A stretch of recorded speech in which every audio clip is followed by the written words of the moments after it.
Donc on va continuer notre verset du Srimad Bhagavatam, 3e chant, 2e chapitre, verset 8. Om Namo Bhagavate Vasudevaya.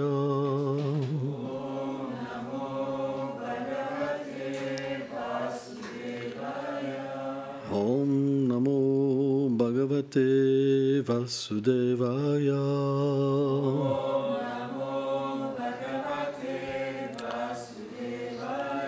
Om Namo Bhagavate Vasudevaya.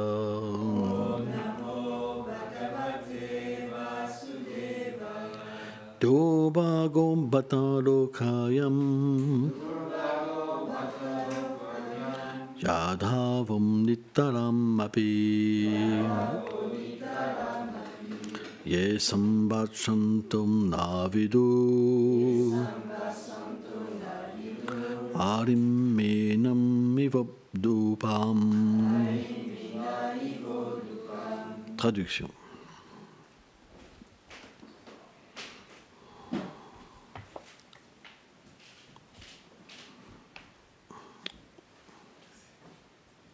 Ok. Les gens de ce monde sont très fortunés, mais plus spécialement les Yadavas, qui ne pouvaient reconnaître la position de Shri Krishna, bien qu'il vécut parmi eux. Tout comme les animaux aquatiques considèrent la lune qui se réfléchit sur la surface de l'océan comme une chose lumineuse, mais ne peuvent la reconnaître comme un objet attractif et charmant, les Yadavas ne pouvaient reconnaître Shri Krishna. Donc je vais continuer la teneur et portée. Les Yadavas étaient donc très fortunés, car par l'action de l'énergie interne du Yogamaya, ils ne pouvaient pas voir en Krishna sa puissance. Aussi l'aimaient-ils comme un membre de leur propre famille. Or, Srila Vishwanath Chakravarti Thakur explique que par l'apparition de sentiments de séparation envers Krishna, bien qu'il fût l'un des associés principaux du Seigneur à Dwarka, Uddhava put avoir conscience de son pouvoir en tant que le Seigneur suprême, lorsqu'il fut séparé de lui. C'est la raison pour laquelle, dans ce verset, il critique les Yadavas comme étant des personnes infortunées, qui n'ont pas pu voir en Krishna le Seigneur Tout-Puissant. Uddhava dit: par les liens de famille, les habitants de Dwarka ont une relation très proche avec Krishna. Mais en réalité, ils sont infortunés. Bien qu'ils vivent avec lui, parce qu'ils sont déroutés par sa douceur, ils ne le connaissent pas. Mais bien que je sache que Krishna est le Seigneur, parce que je ne vis pas avec lui en ce moment, je suis pour cela fortuné. Pour comprendre l'allégorie de la lune réfléchie à la surface de l'océan, dont parle Uddhava, nous devons savoir qu'il existe une planète spirituelle dans l'univers matériel qu'on appelle Svetadvip, là où demeure le Seigneur Vishnu. On y trouve un océan de lait, et la lune trouve sa source de cet océan. Or, les poissons qui nagent dans l'océan de lait et qui voient la lune pensent qu'elle est simplement un autre poisson très attractif. Ils ne peuvent comprendre qu'il s'agit de la lune, qui est comme le Seigneur de la nuit, aux doux rayons de nectar. De même, les Yadavas reconnaissent la douceur de Krishna, mais pas sa toute-puissance. C'est la raison pour laquelle ils le considèrent comme l'un des leurs. Ainsi, dans cette pensée, Uddhava est attristé et pense qu'ils sont infortunés. Mais en réalité, ils sont extrêmement fortunés, car ceux qui sont conscients de sa douceur sont supérieurs à ceux qui perçoivent sa grandeur. On ne doit pas penser qu'Uddhava est dans l'illusion lorsqu'il critique les Yadavas. Ceci se passe sous l'influence de l'énergie de divertissement du Seigneur, afin d'accomplir un dessein particulier. Dans ce verset, le mot Nahavidu sont dans le temps présent pour indiquer à Vidura que les Yadavas, desquels il s'enquête maintenant, sont des associés éternels du Seigneur et qu'ils sont en train d'accomplir des divertissements avec le Seigneur dans un autre univers. En effet, Lorsque Krishna finit ses divertissements dans un univers, il apparaît aussitôt dans un autre, et ses associés apparaissent soit avant, soit pendant, soit après. Dans cette circonstance, Uddhava et Vidura sont tous deux privés de sa compagnie, et presque tous ses autres associés sont partis avec lui dans un autre univers. Uddhava dit « Nous sommes seuls et infortunés, et par conséquent, nous ne pouvons que nous lamenter. »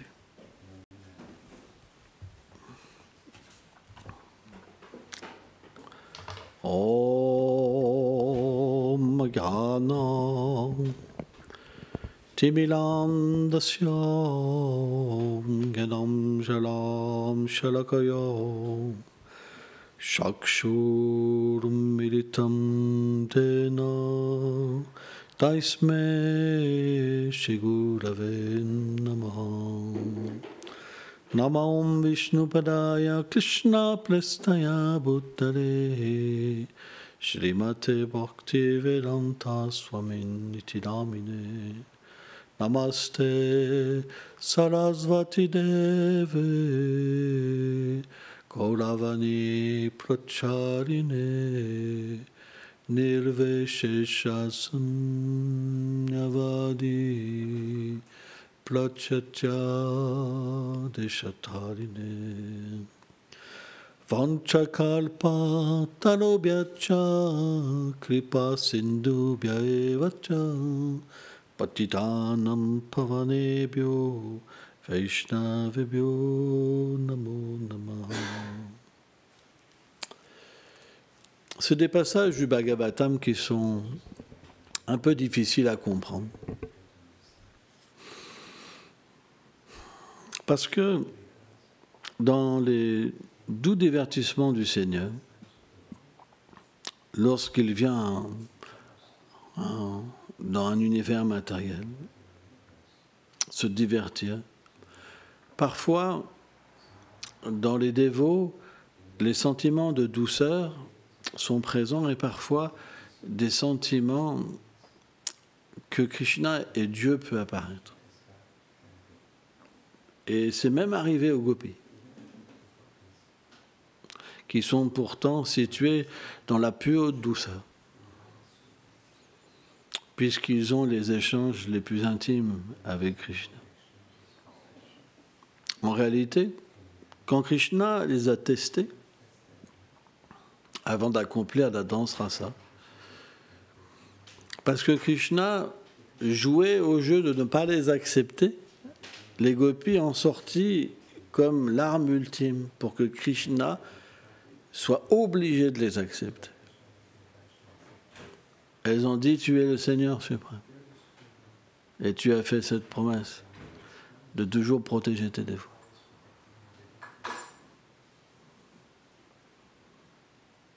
Et elles ont dit, si tu nous rejettes, alors nous allons mourir. Nous allons nous suicider. Et c'est ça que tu veux. Pourtant, tu as fait cette promesse de toujours protéger tes dévots. Qu'est-ce que Krishna pouvait faire? Ils ont sorti sa divinité, comme ça. Sa douceur, dans ce lila-là, ils jouaient avec leur amour. Pourquoi ils jouaient avec leur amour? Pour prouver qu'ils étaient les plus élevés. En réalité, à Vraj, tout le monde a ses sentiments élevés. Quand on expérimente Vrindavan, on ne considère pas que quelqu'un est plus ou moins élevé. C'est la vie de tous les jours. On a un corps spirituel, on a accompli notre service. Il y a papa, il y a maman, il y a des cousins, il y a Radha et Krishna, il y a des amis, il y a ceci, il y a cela. C'est la vie de Vraj. Si Krishna commence à dire à Mahashoda que je ne peux plus être ton enfant, la différence, c'est que Mahashoda va lui attraper l'oreille et lui dit « Qu'est-ce que tu dis ?» Mais si véritablement elle entrait dans l'humeur de Krishna, alors elle voudrait aussi se suicider. Dans le Namaraj aussi, Sridham, Subha, tout le monde. Quand Krishna a quitté Vrindavan, tous avaient une condition si terrible.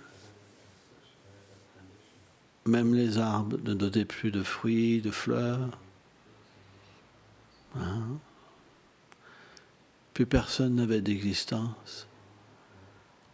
C'est quelque chose de terrible.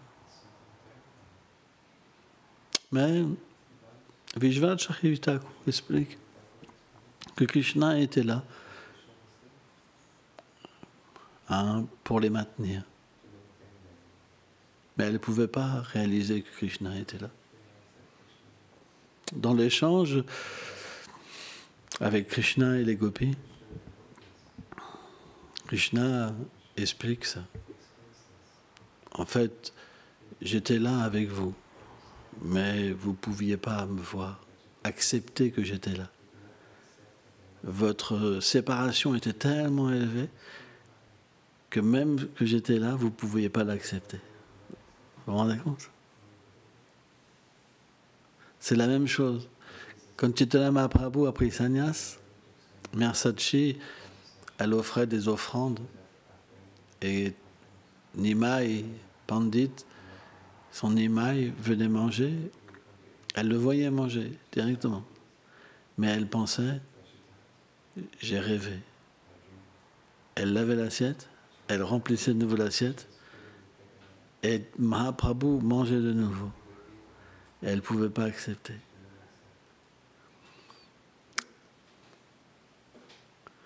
Chaitanya Mahaprabhu lui-même a révélé cette réalité à Mère Sachi.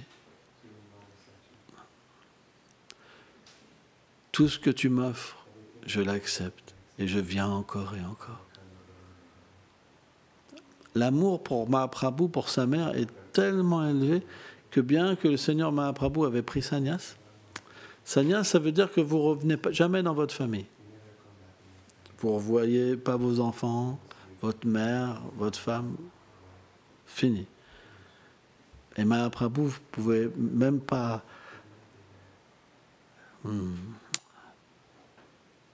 accepter dans son cœur ce vœu. Il cassait cette règle parce qu'il était esclave de l'amour de sa mère. Quand Krishna dit Yatamam Prapadante, je réciproque avec le sentiment, c'est pas juste des paroles. Les dévots du Seigneur, ils sont tellement attachés à lui que lorsqu'il disparaît, alors il meurt. C'est ça la différence entre nous et les vrais dévots. Nous, on peut vivre sans Krishna. C'est pour ça qu'on doit renaître encore et encore dans ce monde. Parce qu'on n'a pas de sentiment de séparation avec Krishna. On peut vivre comme ça. Faire des plans dans ce monde matériel pour être bien, etc. Qu'est-ce que je vais faire? Qu'est-ce que là. Mais on ne pleure pas. On n'est pas des dévots. Parce qu'un dévot, il aime Krishna. Il aime Radha. Il aime Prabhupada. Et il pleure. Quand il n'y a pas cette séparation, ça veut dire qu'on n'est pas un dévot. On est encore un matérialiste. Parce qu'un matérialiste, il aime bien être dans le monde matériel, séparé de Krishna. Ça ne le dérange pas. Tant qu'on a ce sentiment-là, on doit revenir.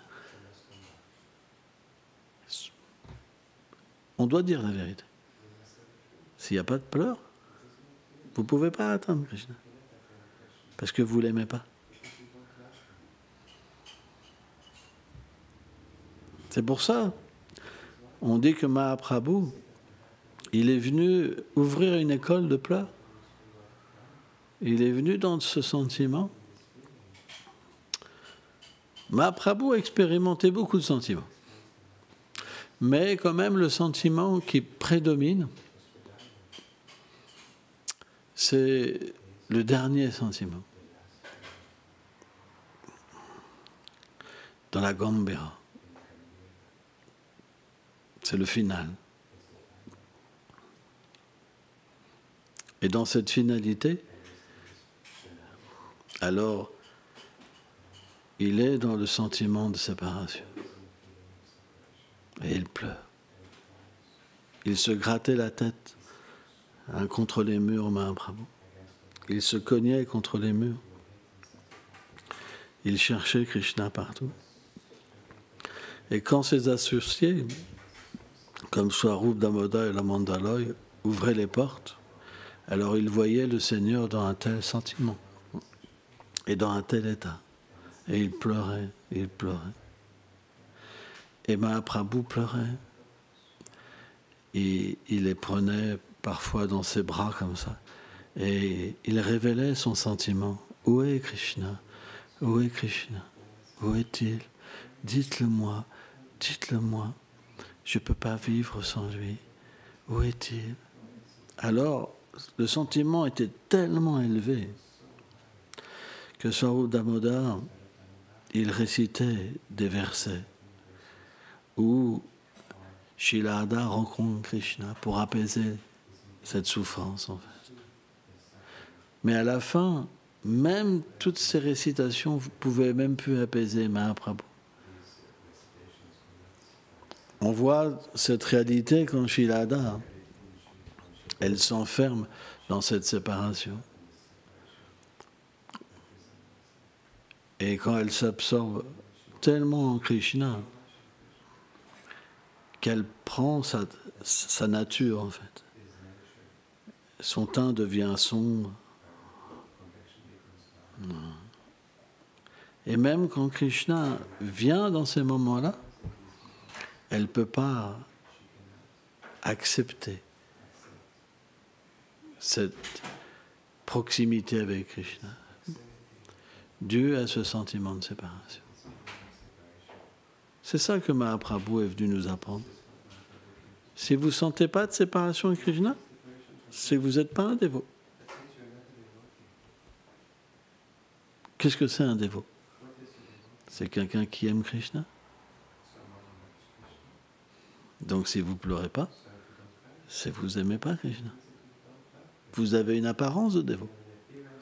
Vous avez un tilak, vous avez un habit, mais vous n'êtes pas un dévot. Vous comprenez ça? C'est pour ça, il ne faut pas perdre de temps.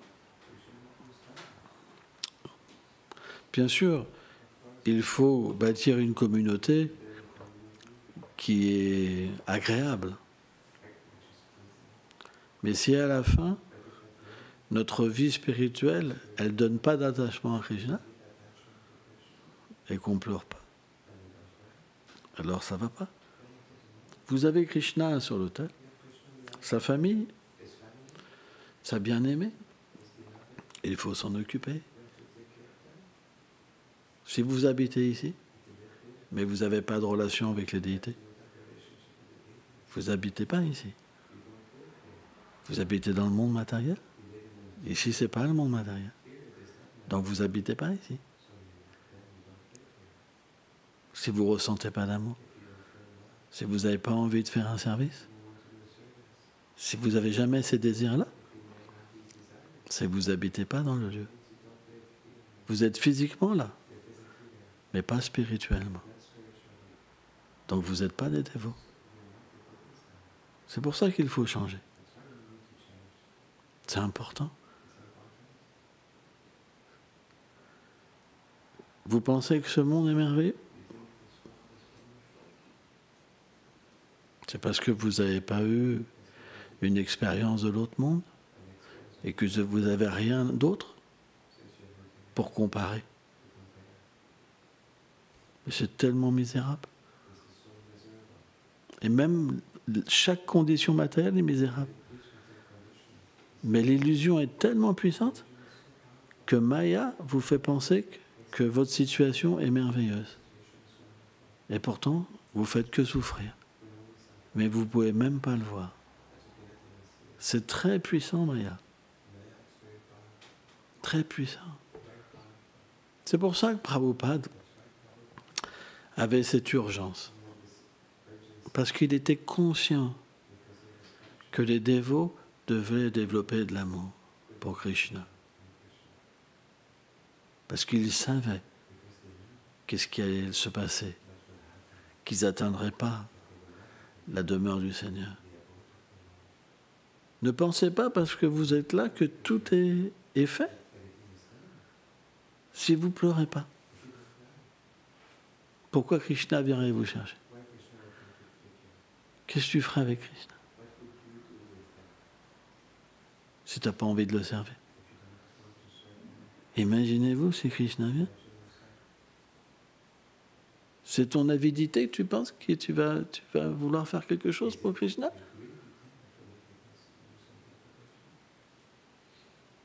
C'est pas évident. C'est l'amour qui fait qu'on peut recevoir Krishna. C'est pas autre chose. Si elle est pleure, alors Krishna pleure pour nous. Mais sans ça, comment Krishna, il pourrait penser à nous? Et à la fois, comment il ne pourrait pas penser à nous? Donc Krishna doit faire les arrangements pour que vous appreniez à pleurer. Mais si dans cette vie vous n'avez pas envie, il faudra revenir. C'est logique. Krishna n'est pas méchant. Pourquoi il vous forcerait à revenir auprès de lui alors que vous n'avez pas envie? Dans votre journée, combien de fois vous pensez à lui, réellement? Hein, Gauravani? Combien de fois tu penses à Krishna réellement? À la relation que tu as éternellement avec lui? À développer ce désir? Est-ce que ça t'est déjà arrivé même? Vous vous rendez compte, c'est pas si simple. C'est pourquoi il ne faut pas vous étonner que vous n'avez pas de goût pour chanter. Toute la journée, vous ne méditez pas sur Krishna. Comment vous voulez avoir un test, une expérience avec le salon? C'est pas possible. C'est normal que vous ne chantez pas, que c'est si difficile. Parce que vous n'avez pas envie d'être avec Krishna, tout simplement. Celui-là qui a envie d'être avec Krishna, il aime chanter. Il aime étudier le Bhagavatam. Il aime faire du service. Mais ceux qui n'ont pas envie d'être avec Krishna, si on leur demande de faire du service, ils font la grimace. Au lieu que ça soit du nectar, pour eux c'est la punition. Regardez-vous. Combien de services vous faites? Quand vous faites vos activités, c'est pour Krishna ou c'est pour vous? Hein? Hein? Et vous êtes heureux comme ça?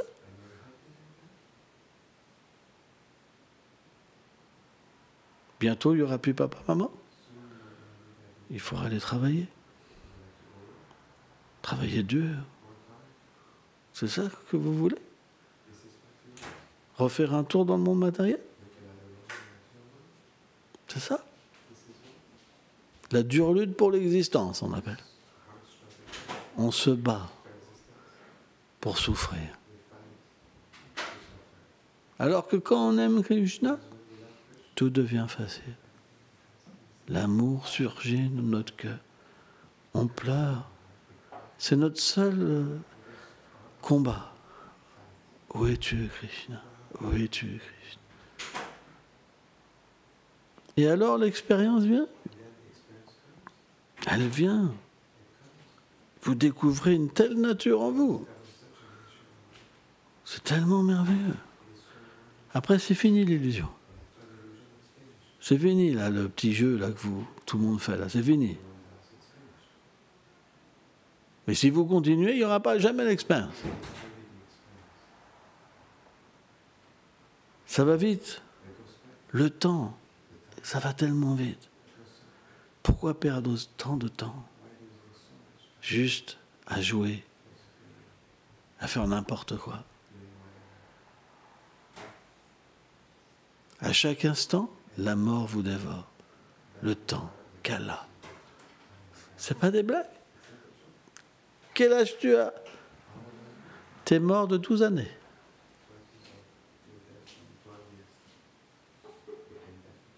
Il te reste peut-être 4 fois ça à vivre. Ça va vite. Donc soit on les utilise bien, soit on gâche notre existence. On appelle ça une vie pour rien. Ça n'a aucune substance. Parce que c'est irréel.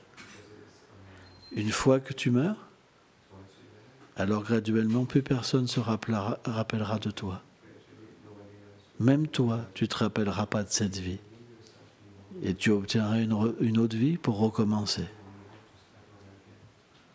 Est-ce que tu te rappelles de ta vie passée? Donc c'est une réalité. Tu comprends?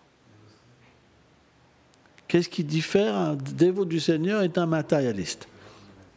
Le matérialiste, il dit, j'ai qu'une vie, je vais en profiter au maximum.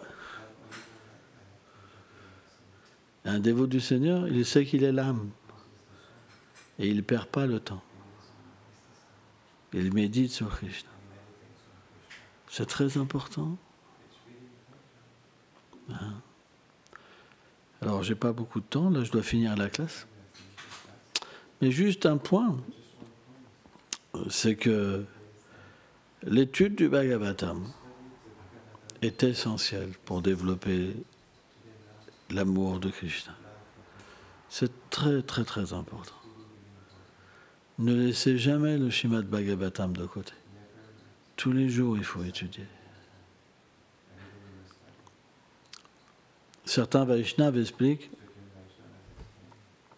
que le Bhagavatam, c'est comme les graines qu'on plante dans le cœur. Et le Saint-Nom, c'est comme l'eau. Il fait germer les graines et faire pousser la plante de l'amour de Dieu. Il y a différentes conceptions. Mais le point, c'est qu'on doit faire attention. Vous vivez dans un endroit qui est vraiment particulier. Krishna est venu, pas par nous-mêmes, il est venu par lui-même, avec sa famille. Ce n'est pas un lieu ordinaire.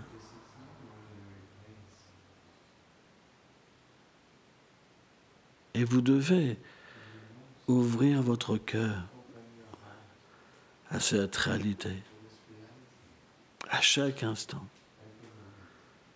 Et pas de faire votre chambre, votre petit royaume.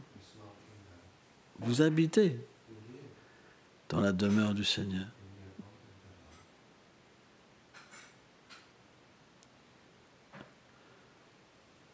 C'est important que vous appreniez à trouver votre place dans le service de Radha et Krishna. Donc il faut absolument développer une relation avec la déité. C'est très important. Sans ça, il n'y aura pas de succès. Dans quelques années, vous oublierez même Krishna, vous n'oublierez pas, mais vous oublierez Krishna. Pensez pas que vous êtes sûr d'être resté un dévot même. Hein. C'est faux. Hein. Il y a plein d'enfants dévots qui sont partis. Hein. Parce que si vous n'avez aucune avidité et que vous êtes en train de dormir comme ça, alors vous ne resterez pas Vaishnava. Il faut pratiquer, mais avec profondeur, par vous-même, avec votre désir. Je veux devenir un pur dévot. Je veux devenir un associé du Seigneur. Je veux réaliser qui je suis dans le monde transcendantal. Qui est Prabhupada? Quelle est ma relation avec Prabhupada? C'est très important. Sans ça, s'il n'y a pas ce désir-là, vous ne pourrez pas lutter contre Maya. Maya va venir sous la forme d'un homme ou d'une femme. Et elle va tout vous prendre. Tout. Vous oublierez tout. Tout. Sauf qu'un jour, quand ça se passera mal, vous aurez un souvenir. Krishna, ça fait 40 ans que je t'ai oublié. Et 40 ans se sont passés. C'est comme ça que ça passe. J'ai vu un disciple de Prabhupada il n'y a pas longtemps. Il était parti pendant 23 ans. 23 ans. C'est l'énergie matérielle. Elle teste. Un jour, vous aurez le test. Est-ce que je continue? Parce que si vous n'avez pas de goût comme ça, c'est très difficile. Est-ce que je continue? Est-ce que je continue pas? Tant qu'il y a papa et maman, on est obligé quelque part. Parce qu'on fait partie de la famille, c'est la façon de vivre. Mais une fois que vous serez tout seul dans votre petit appartement, est-ce que vous pensez qu'avec le goût que vous avez, vous allez pouvoir continuer? Pas facile. Hein, beaucoup d'anda. Vas-y, ça. C'est une réalité. Faites attention. Jai Gauranga.